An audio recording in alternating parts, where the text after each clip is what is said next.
त्रिजटा कौन थी? रामायण में त्रिजटा का उल्लेख मिलता है। त्रिजटा रावण की नगरी में एक ऐसी राक्षसी थी जिसका जन्म तो राक्षस कुल में हुआ था, लेकिन उसका हृदय देवियों के समान पवित्र था। वह रावण को दुष्ट व पापी समझती थी। वह भगवान विष्णु में विश्वास रखती थी। रावण के द्वारा माता सीता का अपहरण किए जाने के पश्चात उसे अशोक वाटिका में रखा गया था, जहां माता त्रिजटा को ही उनकी सुरक्षा का उत्तरदायित्व सौंपा गया था। उस समय उसने अपनी बुद्धिमत्ता के साथ माता सीता को संभाला था। आज हम माता त्रिजटा के बारे में जानेंगे। उससे पहले अगर आप चैनल पर नए हो तो चैनल को सब्सक्राइब जरूर कर ले।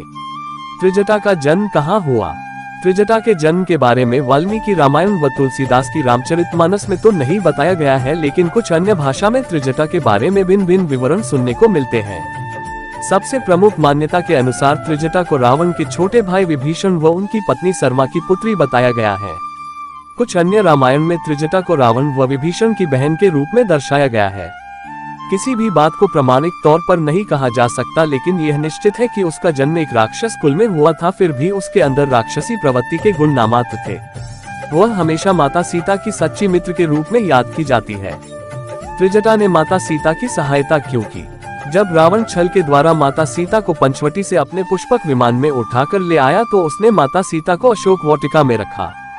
रावण के द्वारा माता त्रिजटा को ही सीता की सुरक्षा सौंपी गई व सभी राक्षसियों का प्रमुख बनाया गया।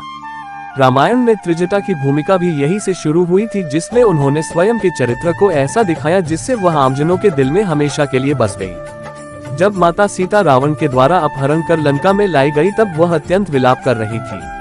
साथ ही अशोक वाटिका में अन्य राक्षसियां उन्हें तंग कर रही थी।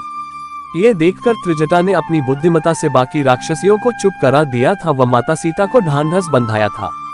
त्रिजटा के कारण ही माता सीता को उस राक्षस नगरी में रहने की शक्ति मिली व उनका विलाप कम हुआ था। वैसे तो माता त्रिजटा रावण की सेविका थी, लेकिन वह भगवान श्री राम की विजय में विश्वास रखती थी। उसने अपने व माता सीता के बीच के संबंधों को जग जाहिर नहीं होने दिया, किंतु हर पल वह माता सीता को हर महत्वपूर्ण जानकारी देती थी, जैसे कि लंका का दहन होना, समुद्र पर सेतु बनना, राम लक्ष्मण का सुरक्षित होना इत्यादि। त्रिजटा के द्वारा समय समय पर माता सीता को जानकारी देते रहने से उनकी हिम्मत बंधी रहती थी। रावण के अंत के बाद त्रिजटा क्या हुआ? अंत में भगवान श्री राम व दशानन रावण के बीच भयंकर युद्ध हुआ व उसमें रावण मारा गया। इसके पश्चात विभीषण को लंका का अधिपति बनाया गया व उन्होंने तुरंत माता सीता को मुक्त करने का आदेश जारी कर दिया। त्रिजटा माता सीता के जाने से तो दुखी थी, लेकिन प्रसन्न भी थी कि अब सब विपत्ति टल गई। अग्नि परीक्षा के बाद जब माता सीता भगवान श्री राम के पास आई तब उन्होंने माता त्रिजटा के वात्सल्य व प्रेम के बारे में उन्हें बताया।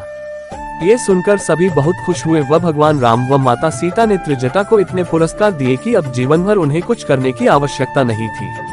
साथ ही त्रिजटा को लंका में भी विभीषण के द्वारा अहम उत्तरदायित्व व उचित सम्मान दिया गया। कुछ मान्यताओं के अनुसार माता त्रिजटा भगवान राम व माता सीता के साथ पुष्पक विमान में बैठकर अयोध्या भी आई थी व कुछ दिनों तक उनके साथ रही थी।